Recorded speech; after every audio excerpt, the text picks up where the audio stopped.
So the pedo story has gotten predictably worse. Tom Alexandrovich, you might remember we covered him not that long ago, was somebody visiting the United States from the Israeli government. He was a top official at the Israeli government, working apparently just underneath Benjamin Netanyahu. He was in the States to conduct business with the FBI, the NSA, but while he was off the clock, he was doing some nasty, nasty work. What he didn't know is that he was being stalked and spied and lured by the FBI.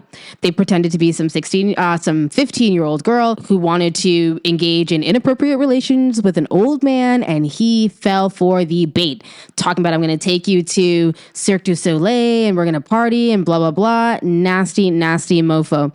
He gets caught, him and a bunch of other people, over a dozen. And apparently he doesn't have to face justice because he bonds out right away, doesn't have to see a judge, and is on a plane right back to Israel. People got pissed, understandably pissed. What do you mean? He was a predator here preying on American children, and he doesn't have to face any repercussions. And of course, the Attorney General of Las Vegas, an Israeli herself, someone who was basically running her entire campaign around the fact that she's Israeli born and the connection between Israel and America, the sycophant thing that they have going on there. She's pretending that she had nothing to do with his escape and was trying to pass the buck. I can't believe the prosecutors let this happen. I can't believe the DA's office let this happen. Meanwhile, she was the one who had the first run at actually bringing this guy to justice and decided to kick the ball down the road because she didn't want to, apparently, and this is obviously just my opinion, didn't want to get a fellow Israeli in trouble.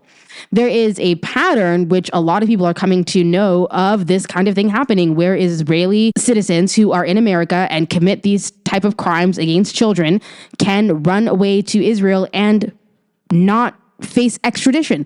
Extradition is when one country has an agreement with their ally that if somebody commits a crime in my country and tries to run away to yours, you'll send them right back so they can face justice. But even though they have that agreement, Israel and America, Israel just never keeps its side of the bargain when it comes to stuff like this. Actually, most things, to be honest, it just does not keep its side of the bargain. So much so that Israeli newspapers have actually started calling Israel a safe haven for pedos. And it's awful. Why would they want that in their own backyard? So fast forward 2025, it's happening again. And this time the judge is really not having the lawyer's BS about how I said he can go back to Israel. So let me catch you up. He ran away. There was that kick the ball around of whose responsibility it was to keep him here. It wasn't my fault, blah, blah, blah. Then a court date is set. The court date has now come and gone, and he has not shown up. He did not come back from Israel to appear in court in America. Oh my gosh, who could have seen that coming? Anybody? Then it gets even juicier. His high-priced lawyer, and this guy is super famous, okay? He says to the judge with a straight face, he was instructed by me that he didn't have to be here. Oh, what a lawyer. Looking a judge straight in the face, being like, yeah, I know you summoned him here, but I told him he didn't have to be here. The judge was like, I'm going to stop you right there. If I say the man has to be here, he has to be here. I'm not playing these games with you. And obviously they're like, hey, judge, perhaps you don't know, we have like a deal, like play ball. And she's like, I don't know what kind of deal you're talking about. I'm not here to play ball with nothing.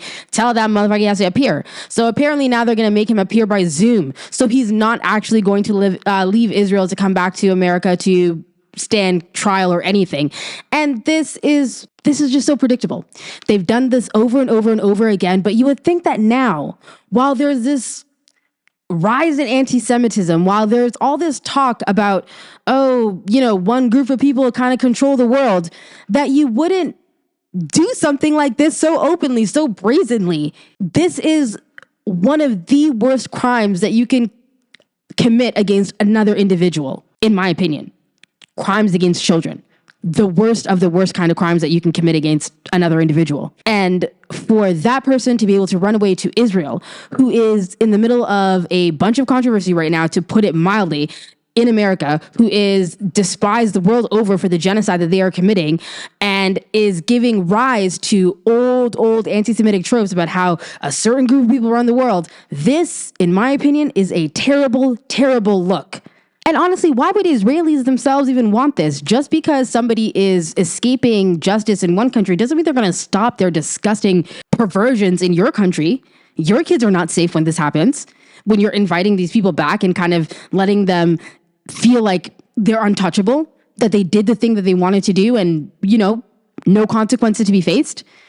Your kids are not going to be safe. Why would you want this? And this is an especially bad look for Trump because this guy works directly under Netanyahu. And if the Israeli government refuses to extradite this guy back, do we really believe that Trump is going to make a call that's going to get Netanyahu to change his mind and extradite this guy? And the Attorney General, Sigal Chattah, the one who posted all those heinous things about Palestinians and who brags about how she's Israeli born and is just tightening bonds with Israel and America, she's appointed by Trump. Trump could just give her a call and say, get it right. Will he though? Absolutely not. Because you have people in his administration so deep in Israel's balls that they're out here flying heifers from America over there to Israel. It just doesn't seem like there is an end to the amount of influence that tiny country has on the states. And I think to things that I've heard from like Hassan Abi and people like that Israel is basically a state at this point. You know what I mean? They're just situated over there in the Middle East. But them and America are one. They are not two different entities because there's no other way to explain what's going on here. There's no other way to explain the way they're moving with this kind of impunity as if they are America because they know they have America's backing 24/7. And it's disturbing. And don't think that these things are exclusive to America. In the past, there have been pedophiles who were fleeing to Israel and have come through Canada in order to get to Israel.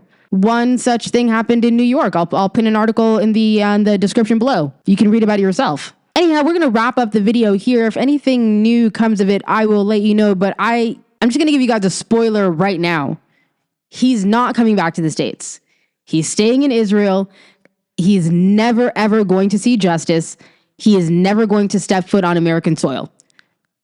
That's just my prediction based on what I've seen happen in so many other cases. And this guy's high ranking. Anyhow, we're going to end it there. Bread in Captivity out.